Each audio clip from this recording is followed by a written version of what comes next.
All right, Mr. C. Just got back from my first real workout in about 5 weeks, and thank goodness I feel pretty good. It was a mile down and then a mile back, and it's like not back to square one, fortunately, but I used to rifle up and down those hills a few times. Thanks for your reading, your commentary, your editing some of my essays. I really appreciate it. You had some real good jumping off points that need to be moved way up into the poem as far as the spirit gifts and the vacuum that they create, and how that should be the thesis, or at least way up top.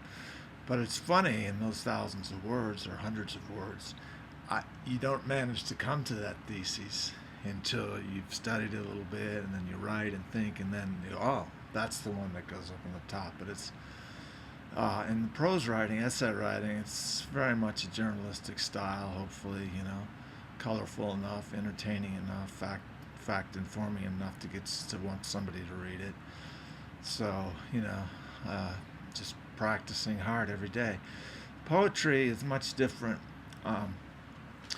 The poetry songs can't be interpreted straight up like journalism.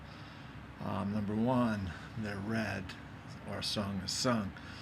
So the climax may be in one line, very much the last line, and the other part of this, like a garden, you pick here, you emphasize here. Maybe even have some lines that just rhyme and just sound nice. I think of the Beatles song "My House in the Middle of the Street." I think they just use that line 50 times in a row. That's not my style. That's not my style. Remember that old song, "Fly, Robin, Fly"? Same thing. That was the whole song, 50 times in a row. So I'm admire Bob Dylan's songwriting. He doesn't repeat a lot of things. It's a narrative. Bruce Springsteen, it's a narrative. Kid Rock is a little more of a pop formula, but I still like his songwriting. It's you can see his evolution over the decades. I think he's a few years younger than us. And other songwriters, I've always liked James Taylor. His are smooth and easy to digest, and anything that has a meaning. For example, you hear these great songs of rock and roll, and you go back and you read Stairway to Heaven, and if, say, 10 intelligent people who are lyric writers or lyric observers read it, and they don't come up with 10 pretty similar meanings, there is no meaning. There's no meaning to the song. So what I aspire to do is always have some kind of meaning. Not everything is going to be as smooth. Everyone's a crapshoot, but at least not to repeat. I was listening to the radio for 2 hours today. I was waiting on hold to get a virus done, and I don't want to go too long here.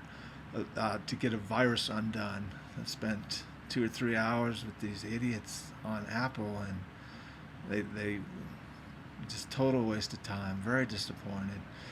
But anyway, I was listening to the radio, and the formula for songs is just very simple. You have a couple of lines, a chorus, bridge, couple more lines, chorus, couple more lines, chorus. That, from a journalistic point, say what one intelligent sentence would say.